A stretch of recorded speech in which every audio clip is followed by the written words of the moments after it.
I'm super excited to be joined by Jasmine today to talk about a topic that I feel like we don't talk about enough. But before we dive into that, maybe Jasmine, you could start by introducing yourself. Sure. Thanks, Mel, so much for having me. My name is Jasmine Davenport, and I grew up in Monroe, Louisiana, and I am a climate justice scientist, advocate, strategist. My whole career has been in community engagement, youth engagement, climate justice, environmental justice, and really being part of a large movement of people and communities wanting to make sure that the world is a livable place for us and for future generations. I love that. And for those that may not know, what exactly is climate justice? Mm, that's a very loaded question. Fair So enough. climate justice it's a term, it's a framework, it's a movement. So by term, it is what we refer to as advocating for making sure that we have clean water, clean air, that we are having sustainable ways that we are going about our life and that businesses are conducting business.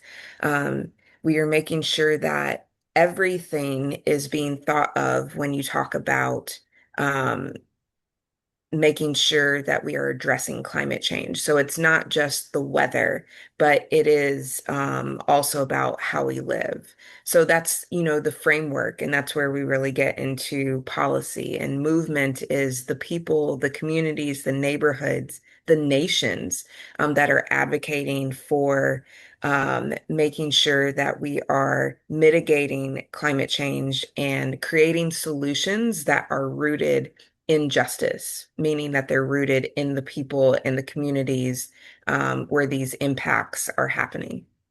One thing that comes to mind as you're talking about that is the case that was brought by the small island nations a few Mm, yeah, months back. And for those that aren't familiar, some students from the Pacific Islands went to the International Court of Justice and basically said that countries should be held accountable and there's an obligation to address climate change, especially as island nations, which are so vulnerable and impacted the highest, well, maybe not overall in the world, don't quote me on that, but impacted very highly by the effects of climate change. And they actually won the case, which I think is such a testament to their voices being heard and also the importance of them having a seat at the table as a very impacted population. definitely. And some of the things you talked about when you were describing just like the framework and the idea of climate justice around, clean air, clean water, making sure that everyone is a part of the conversation. Could you talk a little bit more about some of the nuances of climate justice, maybe from what the impacts might be, maybe from who's impacted, however you want to take that? Definitely. Um, So when we talk about climate justice, there is indeed disproportionate impacts that happen. Um, and they occur to low-income communities, communities of color, and forgotten communities. You could fall in all three of those categories. They could cross over, or you could fit into just one. Um, but all of those communities have been under-resourced. And so when we look at the industrialization of our country and other industrialized nations, you are going to see um, communities within states and regions that are completely forgotten about when we talk about the financial resources that are being poured into. I can talk about my home state specifically. And so for me, my journey into this work started, um, and I didn't know. I talk about my life in light bulb moments. My first light bulb moment was when Hurricane Katrina happened. And so Monroe is 4 hours northeast of New Orleans, Louisiana. And so we were marked as the quote unquote first safe zone. And this was only because there were State Farm, the insurance company, headquarters there. And so there was a Oh. very large space for people to get shelter. Um, However, when we are talking about um, what are the precautions that we have in place? What are the protections that we have in place? Who has a seat at the table? You know, there have been things such as Katrina happening, and we didn't have enough evacuation routes to the transportation.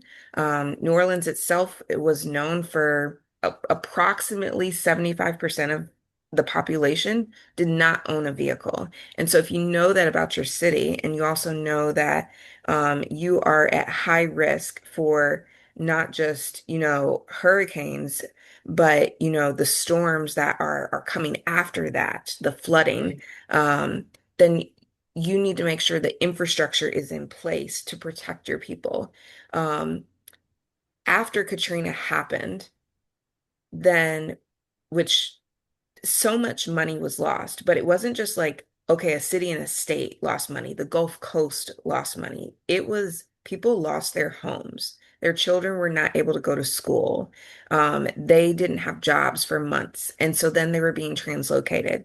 So, but the money that came back into the state, where did it go into? It went to Canal Street. It went to Bourbon Street, which is the high tourist Mhm. part of New Orleans. So if you go into the different wards, which are neighborhoods, then you will see a drastic difference. And to this day, you can see where there are different recovery vehicles and trailers. And we're how many years past Katrina? Um, so that is something when we talk about infrastructure, when we talk about things being at stake, it is not merely that a storm happened. It is all the repercussions from this storm. It is all from the stormwater. This is what happens to people. People have to move to new places. There were Hurricane Katrina impacted folks who moved to Houston, and then they were impacted by Hurricane Harvey a few Yeah. years later. And there were folks who lost homes in both places. Can you imagine that? Like you have lost your home in multiple places. So these are the types of things that are at stake. Um, we have had where there are people who, in the middle of the pandemic, there was another major hurricane that happened in Louisiana. And um, if you remember pandemic time, prime pandemic time, right in the beginning, where everyone was going to the grocery stores, buying out all the toilet paper, all the paper towels, and all the frozen food and canned food. Well, when the hurricane happened, people lost power for weeks. And Yeah. so now you did not have that frozen food that you had gotten to be able to feed your family. So not only are you going through recovering from a storm, but you're in the middle of a pandemic, which was, a global crisis. Um, but is there hope? There is hope. There absolutely is hope. And I think that one thing that Katrina really brought in, going back to the first hurricane you mentioned, brought into light is that there really was a huge lack of infrastructure and preventative thoughts. And I have a background personally in public health, which is all about prevention and awareness and education. And I feel like there were so many misses in the proactive approach that it all became reactive and obviously far too late for really supporting the communities that needed it most.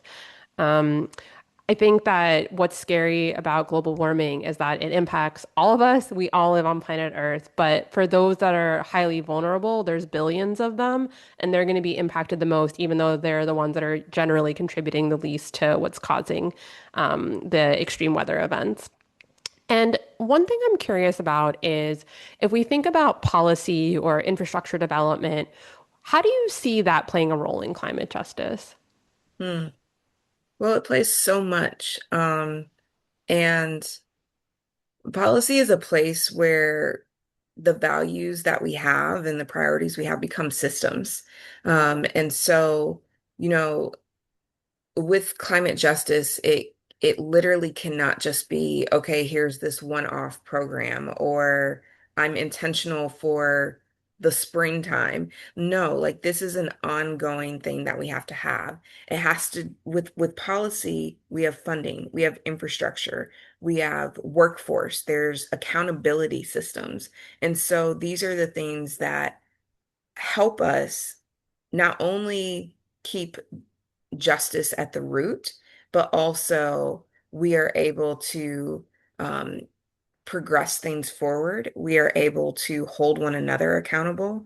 It is one of the biggest levers that we could ever use. It's literally bringing lived reality to a conversation, to paper, where it is a legal document. Um, and it keeps protection first, resources on demand, and it creates a place for folks to have decision making. And I think that is hugely important for us to be able to lower not just the emissions that are being created today, right now in this very moment, but the legacy emissions that have been in our air for a century. Absolutely. So, when we think about the idea of climate adaptation or mitigation or solutions, Mm, why is climate justice core to those being successful? yeah, because it's about the people. You know, since the earth was created in whatever ways, scientifically, spiritually, that you believe, and people have been on this earth, everything that has happened has been because people have been wanting to evolve naturally. We are animals. People forget that, but we are animals. We are part of the Animalia kingdom. And so it is so important that when we talk about climate justice, that people are first.